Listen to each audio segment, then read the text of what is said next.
Alhamdulillahilladzi ja'alana min ibadihil mu'minina shalihina al-muttaqin al-mustafirina lailan wa naharan liyakunu minaz za'imin.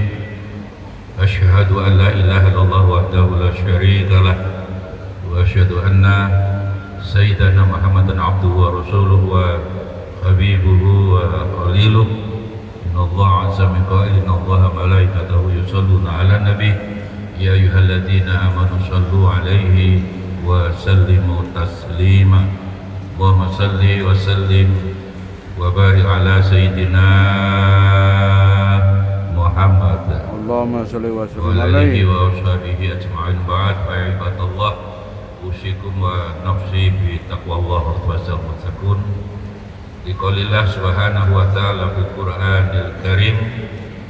A'udzu billahi minasyaitonir rajim. Wa may yattaqillah yaj'alhu makhraja wa yarzuqhu min haitsu la yahtasib. Wa qala Rasulullah sallallahu alaihi wasallam ittaqillah haitsu ma kunta wa atbi'is sayyi'atal hasanata tamhuha wa khaliqin nas bi khuluqin hasanin. Rawahu At-Tirmidzi. Saudaraku kaum muslimin rahimakumullah, yang pertama marilah kita berdoa mudah-mudahan kita selalu dalam keadaan sehat walafiat. Amin. Amin Allahumma amin. Sehat yang lahir dan batin, dan menurut penelitian terbaru setelah corona ini memang orang sehat dan sakit itu ditentukan hati 70%, faktor fisik hanya 30%. Penelitian terakhir di guru besar di Stanford University Amerika, antara lain ada buku baru The Fundamental of Health Care Reform, tegas-tegas menyatakan bahwa orang sakit dan sehat itu faktor hati 70%, faktor fisik hanya 30%. Oleh karena itulah kalau di dalam Al-Quran sudah jelas kita menghitung kata hati, ya kadang ada kata nafs, ada kata fuad, qalbun, itu 473 kali, sedangkan fisik hanya 7 kali. Sekali lagi mudah-mudahan kita di masjid ini mampu menata hati kita, mendesain hati kita untuk selalu pasrah, sumeleh kepada Allah setelah berikhtiar apapun dalam segala hal, tapi harus tetap yakin bahwa keputusan adalah di tangan Allah. Final decision depend on Allah subhanahu wa ta'ala. Dan kita memang bersyukur PPKM sudah dicabut, dan bersyukur yang paling bagus adalah sholat. Inna a'tainaka wal kautsar fasholli li rabbika wanhar. Al-Kautsar adalah telaga di surga, betul, tapi Nabi juga dengan tegas menyatakan Al-Kautsar adalah al-khair al-mufrid fil kasrah, kenikmatan yang sangat banyak yang diberikan pada beliau. Oleh beliau diperintah Allah untuk bersyukur, fasholli li rabbika wanhar. Kita yakin yang hadir di masjid sholatnya bagus, tapi problemnya adalah sebagian anak-anak kita masih ada yang bangsawan. Sembahyang subuh jam 7 itu bangsawan, bongso sing ini awan.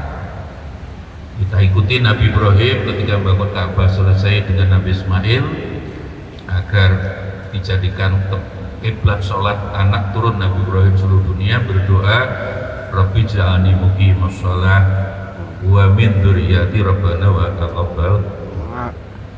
Para kiai dulu memberi contoh sebelum kita niat sholat, bacalah doa itu agar anak keturunan kita sama dengan kita, istiqomah muqimah shalah itu istiqomah sholatnya. Amin Allahumma Amin. amin. Tapi juga wanhar itu secara bahasa artinya menyembelih kurban, tapi secara prinsip adalah membantu orang-orang yang kesulitan.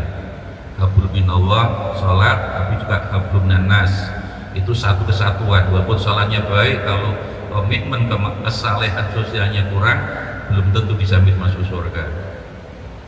Penelitian saudara sekalian, satu ayat bicara hablum minallah bandingannya 100 ayat bicara hablum minannas. Jauh. Betapa kita tidak boleh sembrono kepada manusia.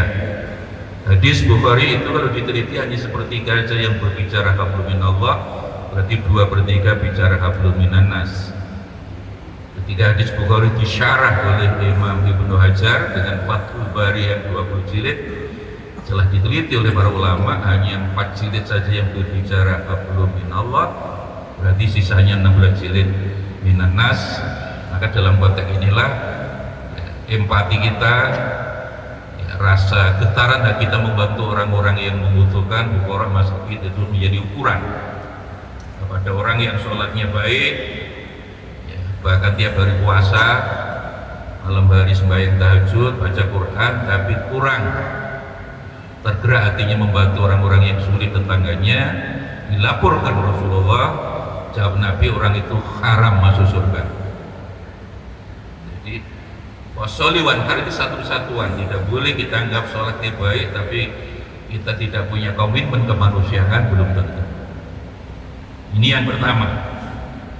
Oleh karena itulah mudah-mudahan dengan doa di masjid ini, mudah-mudahan hati kita selalu sebagaimana Allah menyebutkan dalam surah Fussilat, innal ladzina qalu rabbuna Allah tsumma istaqamu, dalam segala hal istiqamah Allah Allah Allah Allah Allah Allah Allah. Itulah janji Allah, hati kita akan tidak ada susah, tidak ada khawatir, diberi optimisme ke masa depan kita adalah surga. Amin Allahumma amin. Hanya walaupun kenyataannya dari ini yang terjadi bukan Allah 24 jam, yang terjadi kita ini ya HP. Kalau dulu sih duit, sekarang HP. Makanya stres. Udah stres, naik sedikit, stres itu bunuh diri. Data WHO hari ini seluruh dunia sudah sekalian, orang bunuh diri itu meningkat sangat luar biasa, tidak sampai 1 menit. Jadi 31 detik orang itu ada bunuh diri di dunia, karena artinya kurang sumeleh, kurang pasrah kepada Allah Subhanahu wa Ta'ala.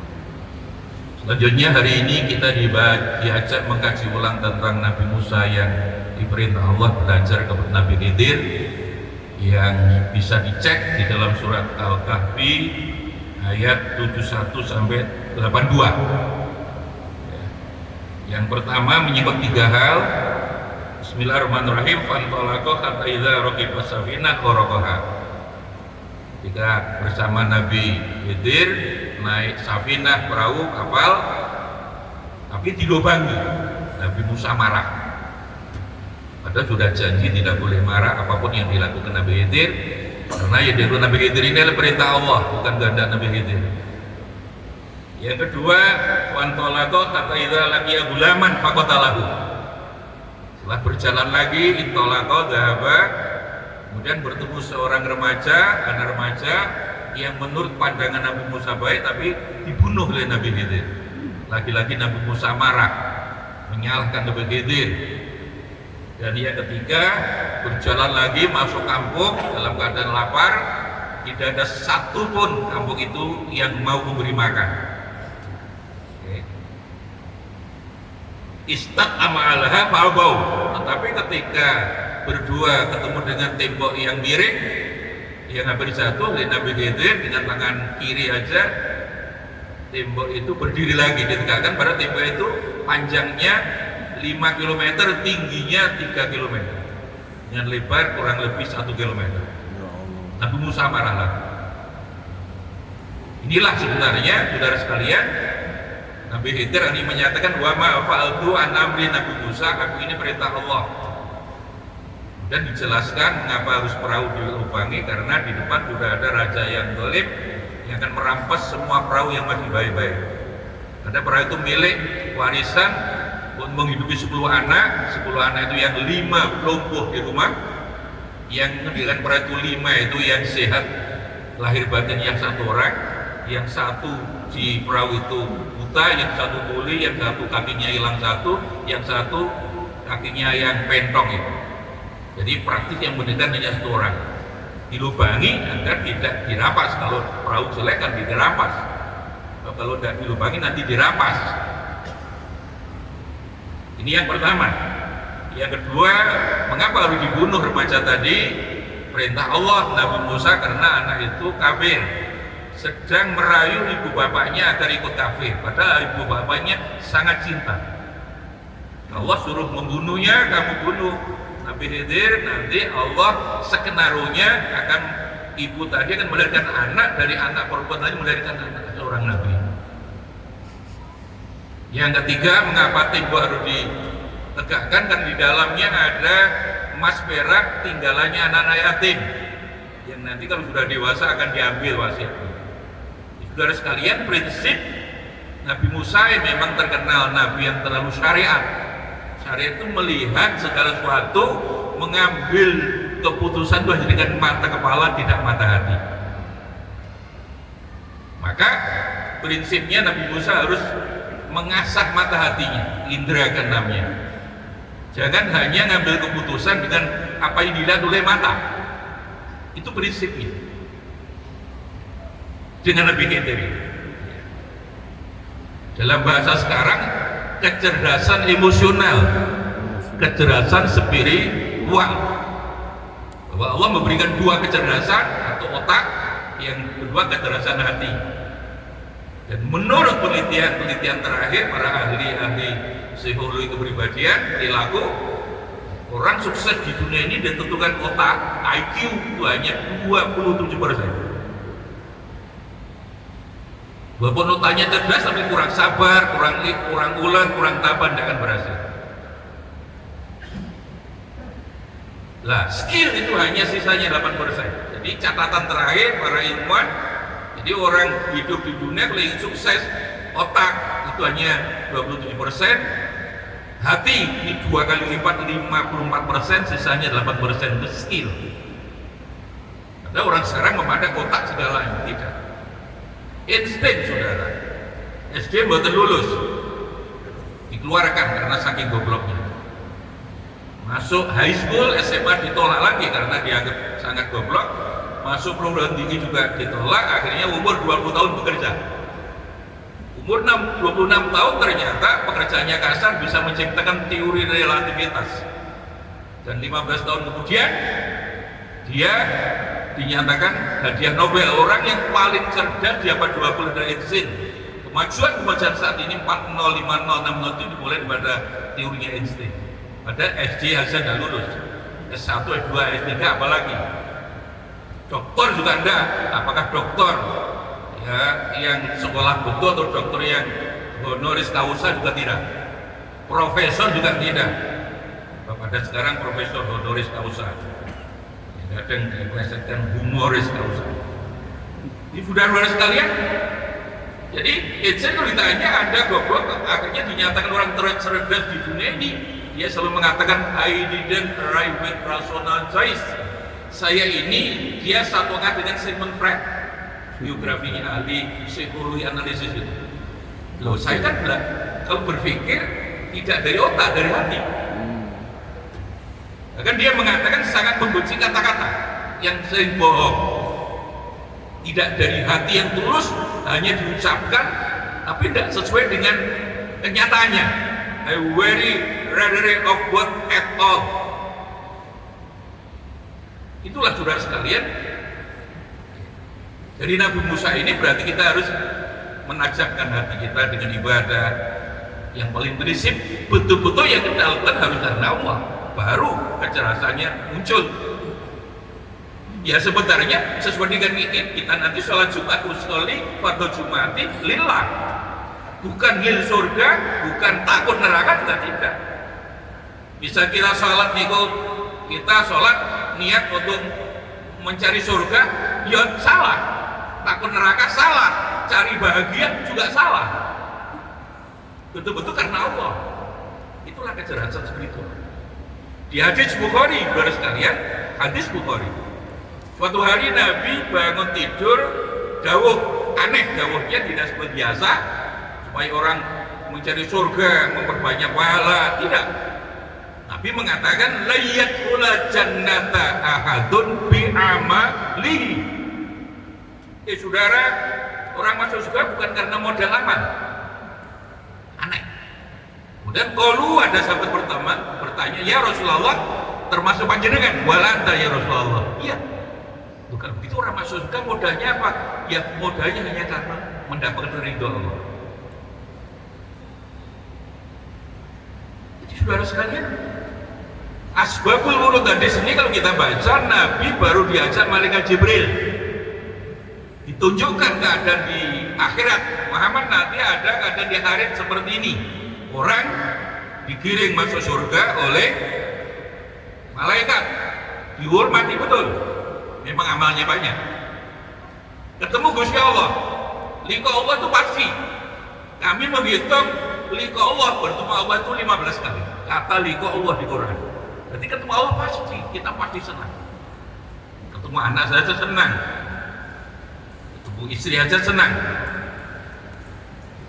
kecuali kalau tidak pulang-pulang sulit bantoy, itu lain lagi. Saudara sekalian, ditanya oleh Allah, kamu kok senang banget, mau kemana? Ya Allah, kula niki badhe mlebu swarga, hak saya. Lho, modalmu apa? Ini badan saya 10 gunung. Allah menjawab, jangankan 10 gunung, 1000 gunung kalau aku tidak ridho, aku gak terima, mau apa? Loh, itu orang tadi Qurannya jelas, hadisnya jelas, ya Allah saya berhak masuk surga, itu surga. Kamu kan takut masuk neraka. Surga neraka itu makhlukku. Jadi kalau kamu ibadah hanya karena ingin masuk surga takut neraka, berarti kan bukan karena aku. Itu makhluk, surga, neraka, pahala dan siksa. Akhirnya Allah jauh dari sekarang keputusan fitnahnya malaikat, orang ibadah bukan karena saya. Waktu dia niat lillah, lillah itu hanya mulutnya saja. Itulah yang di Quran Allah mengingatkan kabura maktan indallah antaqulu mala taf'alun. Allah sangat membenci orang mengucapkan tidak mengamalkan karena Allah, ternyata karena surga, karena takut neraka.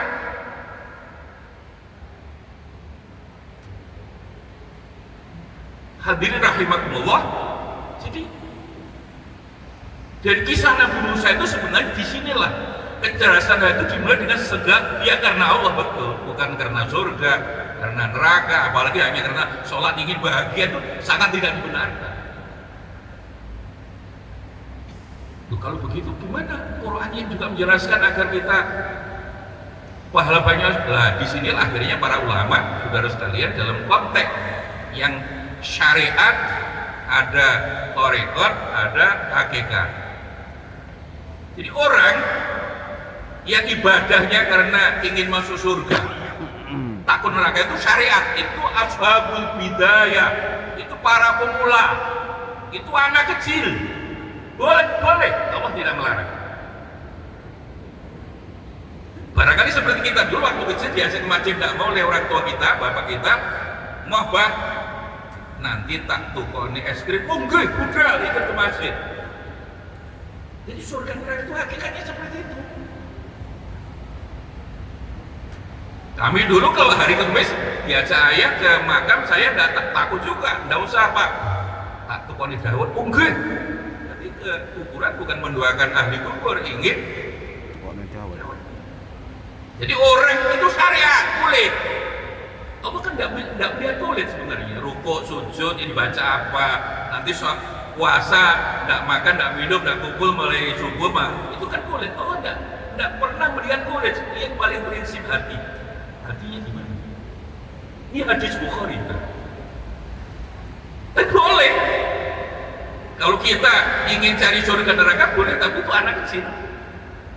Ashabul, para ulama menyebut itu levelnya ashabul bidayah, para pemula. Kemudian level kedua adalah thariqat. Thariqat itu adalah ibadah, tarekat, ibadah karena dia hanya takarrub mendekat Allah.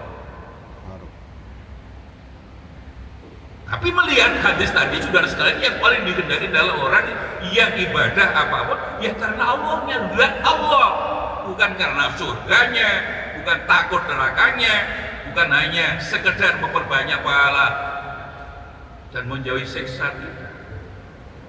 Itulah ashabun nihayah.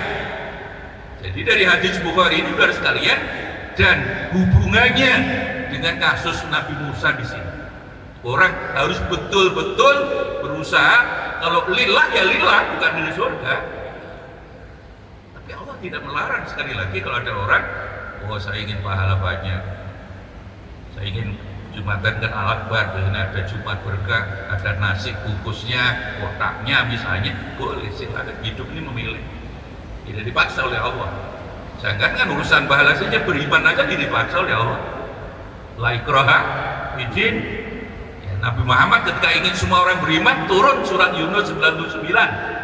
Muhammad, lau syaa rabbuka la amana man fil ardi jami'an. Muhammad, aku tidak ingin semua orang beriman. Kamu tugasmu hanya mengingatkan, fadzakir walasta alaihim bimusaitir, tidak bisa.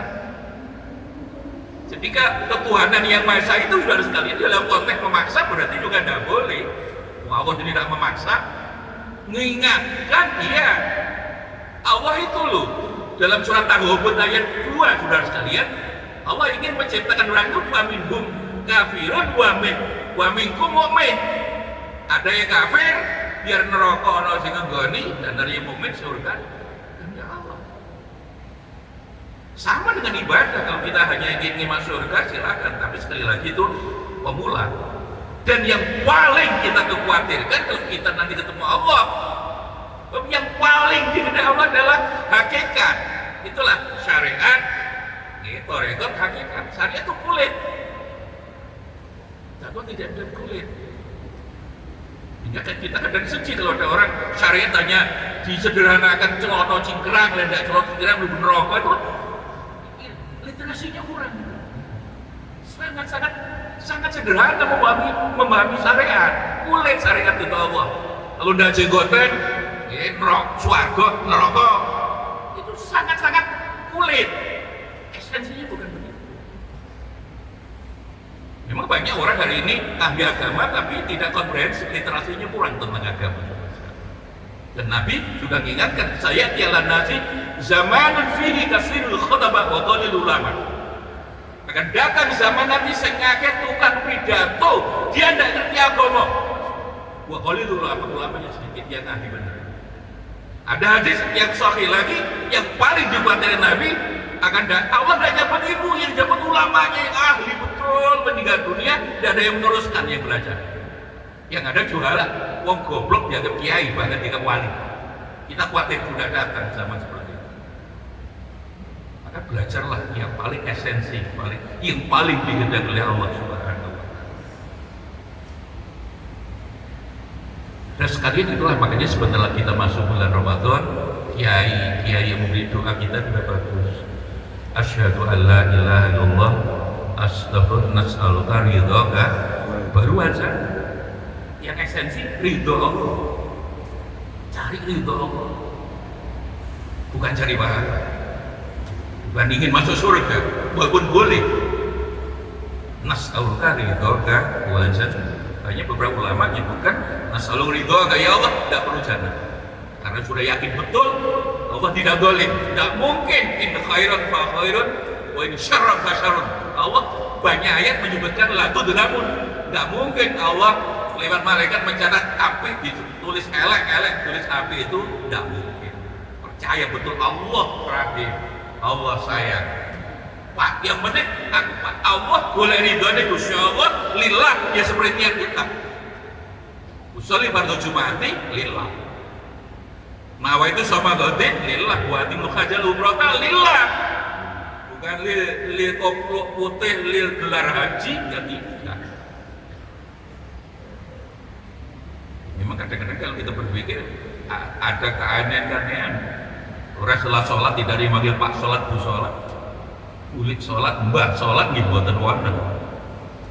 Orang sholat zakat ya ada yang panggil Pak zakat, Bu zakat. Setelah puasa ya ada Pak puasa, Bu puasa. Kalau haji berubah menjadi gelar Pak haji, Bu haji, boleh haji, Mbah kaji. Bahkan kalau sudah haji diundang lali nulis hanya tidak datang. Sentimen orang itu. Kamu ibadah karena ayatnya watimul haja wa umrata. Sulit sudah, tapi harus dimulai. Bagi anak kecil monggo. Aku yang masjid ono kotahe ono senetik monggo mau. Monggo enggak masalah. Tapi dari hadis ini dan dari ayat-ayat yang jelas harus karena liwajahillah itu betul-betul karena Allah. Dan itu harus juga dilakukan setelah berusaha semaksimal mungkin dalam skala apapun, maka yang harus dilakukan ya harus Allah. Ingat Allah. Innal ladzina qalu rabbunallah tsumma istaqamu tatanazzalu alaihimul malaikatu alla takhafu wa la tahzanu absyiru bil jannah. Surat Fussilat 30. Jadi orang yang dalam segala hal Allah istiqomah. Allah. Duwe akeh Allah, enggak duwe Allah. Datang ke rumah istrinya senyum Allah, istrinya marah juga tetap Allah. Itu malaikat menurut riwayat membisikkan ke telinga kita kalau kita baca lahir batin, kamu tidak usah khawatir, wala tahzan, ojo susah menghadapi apapun. Wa absyiru bil jannah, di depan kamu adalah optimisme masuk surga. Saudara sekalian, inilah sebenarnya esensi mengapa Nabi Musa harus belajar pada berpikir ilmu hakikat. Jadi jangan berhenti pada syariat yang hanya dilihat oleh mata, ngambil keputusan hanya dengan mata kepala. Demikian juga tidak berhenti di tarekat, tapi adalah hakikat Allah. Dan itu fitrah manusia. Jadi ketika ayat Quran waqim wajhaka lid-din hanifah, fitrah Allah. Fitrah Allah itu adalah ditafsirkan surat Al-A'raf 171 insyaallah. Alastu bi rabbikum qalu bala syahidun.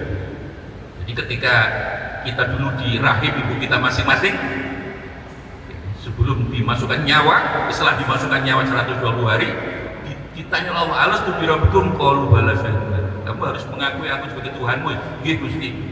Jadi ketika di perut ibu sampai sebelum lahir di dunia ini 24 jam ya Allah. Lahir ke dunia udah pengaruh banyak, udah berubah seperti kita ini. Sekarang kalau dulu duit, HP, jabatan. Apalagi sudah tahu goreng. Betapa sangat sederhana kita mendesain hati kita seperti itu. Saya kira inilah saudara sekalian yang bisa kita sampaikan. Sulit ya, tapi harus belajar. Semua betul-betul yang kita ucapkan lillah ya lillah. Dan kalau dijanji sudah lillah betul, Allah langsung mengabulkan. Nabi Ayub sudah sekalian sekali berdoa hanya ini masani duru wa anta arhamur rahimin, enggak minta sembuh nggih mboten 18 tahun sakit. Ya Allah, saya ini sedang sakit, wa anta arhamur rahimin, Kaulah yang paling rahim, rahmat kepada kita. Langsung sembuh. Karena apa? Dibarengi hati yang sumeleh, yang pasrah kepada Allah, langsung sembuh. Kalau Nabi Ayub bacanya doa itu bagus dibaca hari ini. Ini mas'aniyat dulu wa anta arhamur rahimin. Makanya Nabi Ayub tidak nyebut sakit. Dulu itu kan kesulitan, kemadaratan, apapun. Kalau Nabi Ayub sekali sembuh lah, kita kan bukan Nabi yang bacanya jangan sekali. Ulang-ulang kapanpun sering berdoa, ya Allah ini masa dulu wa anta arhamur. Mudah-mudahan dengan ibadah wajib kita di masjid ini, amin, ya Allah mengampuni segala dosa dan salah kita. Amin ya Allah. Amin Allahumma amin. Allah menjadikan rumah tangga kita semuanya barokah. Amin. Rezeki kita barokah. Amin ya Allah. Umur kita barokah. Amin. Anak-anak kita saleh dan salihah. Amin ya Allah. Dan sewaktu-waktu kita meninggal dunia yang fana ini, Allah menakdir kita dengan husnul khatimah. Amin ya Allah. Amin Allahumma amin. Billahi minasyaitonir rajim. Bismillahirrahmanirrahim. Walladzi ba'atsa fil ummiyina rasulan minhum yatlu 'alaihim ayatihi wa yuzakkihim wa yu'allimuhumul kitaba wal hikmah wa rabbihim warham wa anta khairur rahimin.